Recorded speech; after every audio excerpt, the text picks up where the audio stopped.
या देवी सर्वभूतेषु ज्योतिरूपेण संस्थिता नमस्तस्यै नमस्तस्यै नमस्तस्यै नमो नमः।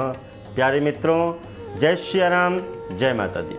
मित्रों, आज हम चर्चा करें आपसे कि विशेष शुभ अवसरों पर हम जलाते हैं विशेष कृपा प्राप्त करने के लिए अखंड ज्योति।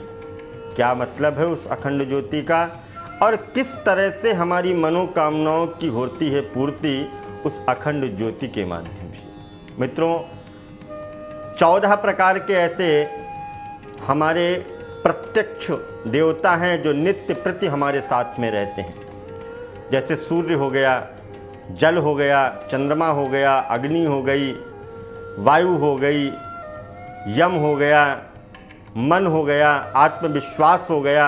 इस तरह से 14 प्रकार के देवता हमारे साथ में नित्य रहते हैं। तो ज्योति स्वरूप जो ब्रह्म है, उस ब्रह्म की परम कृपा प्राप्त करने के लिए हम अखंड ज्योति को जलाते हैं विशेष शुभ अवसरों पर। जैसे मान लीजिएगा शिवरात्रि का पावन पर्व है, उसमें 24 घंटे हमने अखंड ज्योति जलाई। हमने श्री रामचरितमानस का पाठ किया, उसमें अखंड ज्योति जलाई। हमने रात्रि में माता के जागरण कराए, चौकी कराई, उसमें हमने अखंड ज्योति जलाई। तो इस अखंड ज्योति जलाने से हमारे जो पाप हैं वो दूर होते हैं और वह देवता हमारे ऊपर प्रसन्न होते हैं, अपनी पूर्ण कृपा हमारे ऊपर बनाए रखते हैं। तो मित्रों, हम आपको आज यही बताएंगे कि अखंड ज्योति को जलाने के लिए क्या क्या नियम हमको करने चाहिए। सबसे पहले अखंड ज्योति जब हम जलाने जा रहे हैं तो हमको ये विचार करना है कि ये अखंड ज्योति हम किस देवता के निमित्त जलाने जा रहे हैं, किस देवता को समर्पित करने जा रहे हैं ये अखंड ज्योति। यदि मान लीजिए नवरात्रियाँ चल रही हैं, नवरात्रियाँ दुर्गा माता के लिए अखंड ज्योति आपको जलानी है, तो कैसे जलानी है, क्या है उसका नियम। एक चौकी लीजिएगा, उस चौकी के ऊपर आप एक लाल कपड़े को बिछाइएगा, पीछे माता दुर्गा का चित्र रखिएगा, स्वरूप रखिएगा। उसके आगे आपको थोड़े से लाल कलर के चावल, उसमें रंग मिला करके चावल को लाल कर लीजिएगा। उन चावलों को आप उस चौकी पे डाल करके उसमें अष्टदल कमल को बनाइएगा। 8 पंखुड़ी वाला एक पुष्प बनाइए, उसको अष्टदल कमल बोलते हैं। उस अष्टदल कमल के ऊपर वह अखंड ज्योति रखें। अखंड ज्योति आप मौली की बना सकते हैं, अखंड ज्योति आप धागे की बना सकते हैं, मोटा धागा हो, लाल और पीले कलर का सूती, उस धागे की बना सकते हैं। आप अखंड ज्योति रुई की भी बना सकते हैं और मार्केट में अखंड ज्योति बनी हुई भी आती हैं, वह भी अखंड ज्योति आप ले सकते हैं। मित्रों, अखंड ज्योति जलाने के लिए सबसे पहले हमने माता को प्रणाम किया, चौकी के ऊपर वह अखंड दीपक रखा, ज्योति रखी, उसमें घी तेल जो भी डालना है वो डाला। अगर आपके शत्रु आपको परेशान कर रहे हैं तो मित्रों आप जलाइएगा तेल का दीपक माता के सामने, शत्रु आपके पराजित हो जाएंगे।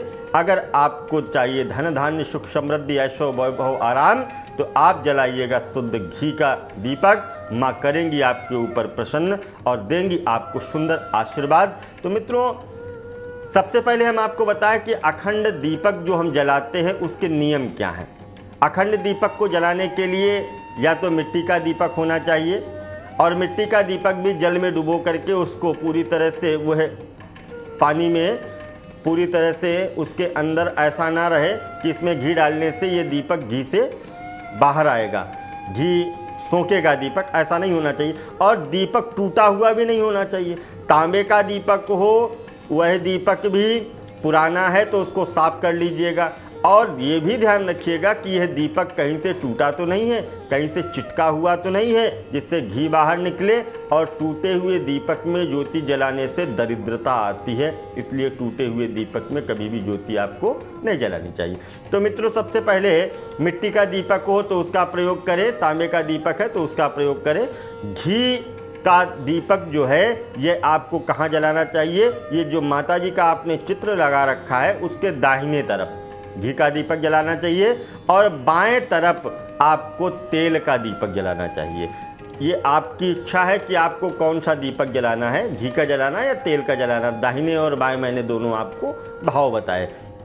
इसके बाद में बत्ती इतनी लंबी होनी चाहिए कि 9 दिनों तक वह बत्ती बराबर चलती रहे, वह बत्ती बीच में खंडित नहीं होनी चाहिए। मित्रों, अगर आपको दीपक से बत्ती को बदलना है, मान लीजिएगा उस बत्ती के ऊपर थोड़ा सा गुल आ जाता है, गुल होता है काला कालापन हो जाता है मोटा सा, तो उस समय दीपक की जो लौ होती है, जो ज्योति की लौ होती है, वो थोड़ी सी धीमी हो जाती है।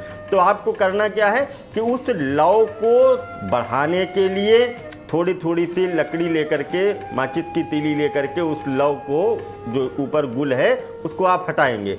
परंतु हो सकता है ये हटाते समय आपसे गलती में दीपक बुझ जाए, तो उसके पहले एक आपको सावधानी करनी है कि उसी दीपक से आपको एक छोटा दीपक अलग बना करके जला लेना है, जिससे आपका यदि वह दीपक बुझ भी जाता है तो आप तुरंत इस दूसरा जो दीपक पहले वाले दीपक से जलाया है उसी से उसको फिर से जला दें, तो वो अखंडता नहीं होगी, वह आपका अखंड दीपक ही जलता रहेगा।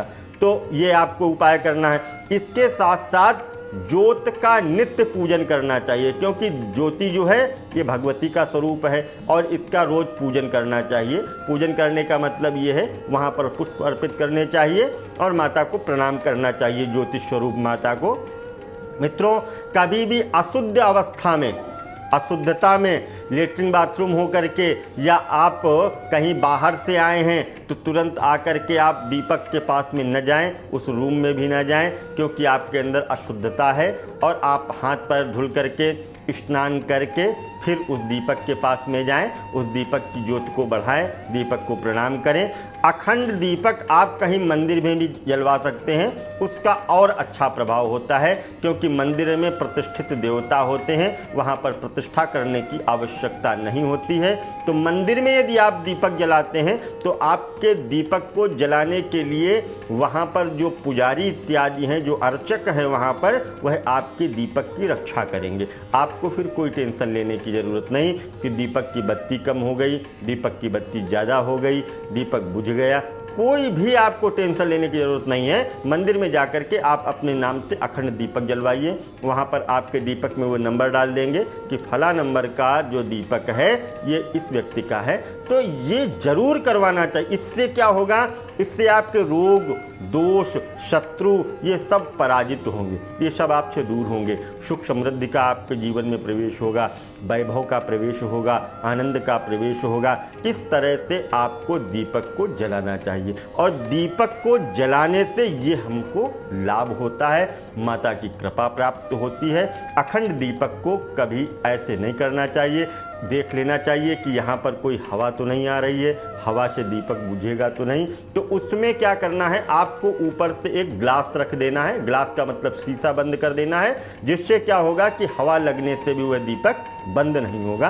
दीपक की आपको रक्षा करनी है। जब दीपक बराबर अखंडता की ओर जलता रहेगा, अखंड स्वरूप जलता रहेगा, अखंड स्वरूप माँ का आशीर्वाद भी आपके जीवन में सदैव प्राप्त होता रहेगा। इसी मंगल कामना के साथ फिर हम आपसे मुलाकात करते हैं।